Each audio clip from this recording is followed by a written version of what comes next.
Deus Todo-Poderoso, desvenda os nossos olhos para que possamos contemplar as maravilhas da Tua lei e da Tua palavra nesses estudos.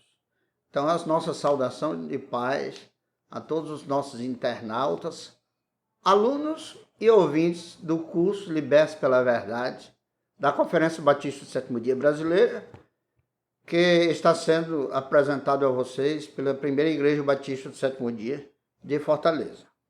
Hoje nós estamos apresentando a lição de número 10 do curso Bíblia Liberto pela Verdade. O tema de hoje é a igreja. A igreja. E desde já nós pedimos aos nossos internautas que dê aquele like, né? Dê aquele like para que o YouTube perceba a relevância dos nossos vídeos, possa indicar para algumas pessoas, né? E assim a gente alcança mais pessoas. Nós não estamos correndo atrás de popularidade disso, não. Mas das pessoas, das almas, certo? E desde já também, se você desejar compartilhar o vídeo, a aula dessa 10ª lição do curso, que tem como tema a igreja, você pode compartilhar com outras pessoas. E se essas pessoas desejarem se inscrever no nosso canal, seja bem-vindo, né? Aperta lá em inscrever-se e vai lá em todas, né? Aperta o sininho, vai aparecer personalizada, todas, etc. Aperta lá em todos. Os nossos vídeos são 2 por semana. Quarta-feira, o vídeo aula do curso Liberto pela Verdade, e sábado, um vídeo de consolação e conforto. Então, o tema de hoje é igreja. E nós trouxemos hoje 5 tópicos, os quais nós vamos passar a apresentar para os nossos alunos e ouvintes. O significado da palavra igreja, tá? O significado da palavra igreja.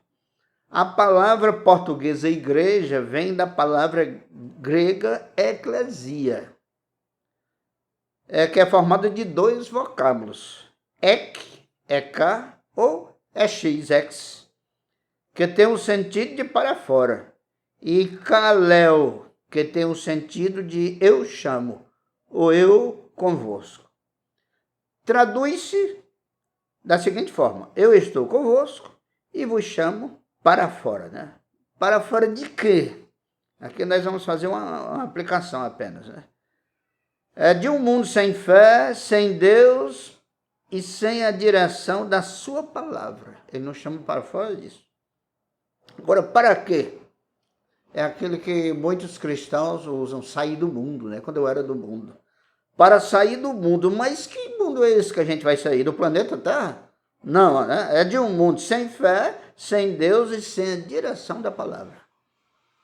Então, sair para uma caminhada de consecução da salvação ou da vida eterna em Cristo Jesus. Então, eu acredito que ficou bem claro o significado da palavra igreja. Muito bem. Aí nós passamos para o segundo tópico, né? Quando começamos a ser da igreja? Quando é que começamos a ser da igreja? É assim de uma forma bem brusca, né? Bem rápida, bem resumida. Alguém, no geral, se diz, quando se batiza. Geralmente é uma regra estatutária das igrejas, né? Mas tem um tornar-se da igreja, um começar a ser da igreja espiritualmente e o sociologicamente, ou socialmente, né? O espiritualmente é quando o Espírito Santo convence-nos da justiça, do pecado e do juízo. Nós já passamos a ser da igreja, que, em outras palavras também populares, o significado de igreja é a grande família dos filhos de Deus. Pronto. Falei tanta coisa que vem lá do grego, né? Mas, na prática, assim, na simplicidade, a igreja é a grande família dos filhos de Deus. Então, quando o Espírito Santo, você ouve a palavra, e o Espírito Santo convence a você da justiça, do pecado e do juízo, você inicia no processo de santificação, fazendo de Jesus Cristo o nosso pastor. E ele é a porta de entrada, e quem entra por ele encontra a liberdade e o alimento, que é a pastagem, que a alma tanto busca. Isso está lá no Evangelho de João, capítulo 10. Certo? Lá no Evangelho de João, capítulo 10, versículo 3 a 5 e também o 9, diz o seguinte. O versículo 3 a este o porteiro abre, e as ovelhas ouvem a sua voz, e chama pelo seu nome, e as suas ovelhas e as traz para fora. A este o porteiro abre. Eu não disse que quando o Espírito Santo convence você da justiça, do pecado, do juízo. Ele é o porteiro. Até se diz assim, o Espírito Santo nos leva a Jesus e Jesus nos leva ao Pai. O versículo 4 diz o seguinte, e quando tira para fora, sentido de igreja, significado de igreja, está aqui em João 10. E quando tira para fora as suas ovelhas, vai adiante delas, e as ovelhas o seguem, porque conhecem a sua voz. Muito bem. Quando o Espírito Santo abre a porta, ele é o porteiro, nos passos da salvação, no caminho da salvação, leva até Jesus. Aí Jesus, passa a nos conduzir e ser o nosso pastor. O versículo 4 diz, e quando tira para fora as suas ovelhas, vai diante delas e as ovelhas o seguem porque conhecem a sua voz. Eu repeti. O versículo 5 diz o seguinte, e de modo nenhum seguirão o estranho. Quando a pessoa está firme em Jesus, está firme na palavra de Deus, ela não quer saber de outras ideias, viu? Como tem muitas por aí hoje. Está firme, tem Jesus como o caminho, a verdade e a vida, não precisa de estar ouvindo outras ideias. Quem sempre procura ideias novas acaba se enrolando, como se diz. Acaba se engodando, se emaranhando nas ideias que, como diz lá em Provérbios, muitas vezes parece caminho de vida, mas são caminhos de morte. O versículo 5 diz, de João 10, e de modo nenhum seguirão o estranho, antes fugirão dele, porque não conhecem a voz do estranho. E o versículo 9 diz assim, eu sou a porta, se alguém entrar por mim, salvar-se-á, e entrará, e sairá, e achará pastagem. Uma vez alguém me perguntou, quando a gente está na igreja, é tão bom que eu li lá em João, a gente tem direito de entrar e sair. Quando você entra na família dos filhos de Deus, nunca queira sair dessa família. Essa expressão que tem aqui, quando diz, eu sou a porta, versículo 9, se alguém entrar por mim, salvar-se-á, e entrará e sairá. Isso é muito equivalente ao termo jurídico habeas corpus, o direito de ir e vir. Então, quando você está em Cristo, Jesus Cristo é o seu pastor, você tem direito de entrar e sair, mas não da igreja. É na vida, é a liberdade de ir e vir. Esse entrar e sair é a mesma coisa de ir e vir. E achará pastagem. Essa expressão aqui, ela tem um significado muito forte. O ser humano tem um vazio dentro de si. Isso é uma fome. Isso é uma sede. Isso é um desejo. Isso é uma necessidade. E ele busca em vários cantos, muitas vezes errados, muitas coisas de várias formas. E nunca se realiza. Mas quando se encontra com o Senhor Jesus, com a salvação eterna que vem dele, então essa pessoa achou a pastagem, a qual tinha necessidade.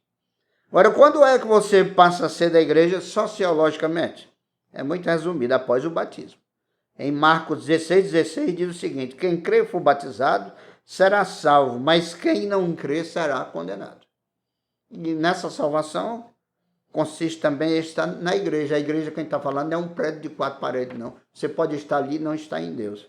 Você está no espírito de filho de Deus e está fazendo parte da grande família de filho de Deus. Isso é que é, espiritualmente, estar na igreja. O terceiro tópico, a importância social da igreja na vida dos membros. Tem uma grande importância. Agora nós estamos falando da igreja, instituição mesmo, da reunião ali dos irmãos de fé. Tem uma importância social. A lógica é o seguinte, os iguais sempre se unem e se reúnem, não é verdade? Os iguais, os advogados estão juntos, os médicos estão juntos, os atletas estão juntos, e etc. Tantos e tantos outros grupos de pessoas que, por seres iguais, se unem e se reúnem. Assim também a igreja. E na união, tem uma frase muito conhecida que diz que a união faz a força. e divididos tornamo-nos vulneráveis. Ou seja, somos frágeis. Muitas vezes até vencidos, possivelmente. E unidos, tornamo-nos vencedores. Inclusive tem uma frase lá em Romanos que diz assim: em Cristo somos mais do que vencedores. Em Cristo somos, tá? Grupo, nós somos mais do que vencedores. Isso provavelmente não é vencedor de um em um. Somos vencedores nós juntos, na igreja do Senhor. O Salmo 133, versículo 1 e também o versículo 3 da última frase. Diz o seguinte: ó, quão bom e quão suave é que os irmãos vivam em união, porque ali o Senhor ordena a bênção e a vida para sempre. Aí a importância de congregar também, né? Importância social, né? Ali ele ordena a bênção e a vida para sempre. Interessante, ordena a vida para sempre. A vida que vem de fazer parte da família dos filhos de Deus é uma vida que o Senhor ordena para sempre. Não tem validade, tá? Não tem validade, é sem validade. Sem validade, sem prazo de validade. É para sempre. E o quarto tópico, a importância bíblica do congregar. Você, de uns tempos para cá, nos últimos 3 anos, a tendência que já vem talvez até quase uma década, mas nos últimos 3 anos muito mais, aquela questão de cristão online. Isso é importante assistir, é o que nós estamos fazendo agora, né? Assistir uma pregação online, várias atividades online, mas à medida do possível é preciso que seja presencial. A igreja que o Senhor Jesus Cristo criou é presencial, é congregação. E congregação significa união de pessoas para esse fim. Então a importância bíblica do congregar. Consideração mútua. Uma das importâncias, nós temos que mutuamente nos considerarmos. Depois, estímulo à caridade e às boas obras. Na igreja, a gente dá força uns para os outros quando eles estão desanimados, quando eles estão tristes, pensando em desistir. Outros chegam e dizem: não faça isso, não desista. Nós somos chamados para percorrer essa caminhada até o final. E a palavra de Deus diz: quem perseverar até o fim será salvo. Também tem outra importância bíblica do congregar. Admoestação mútua. Consideração mútua, considerar uns os outros, valorizar uns os outros.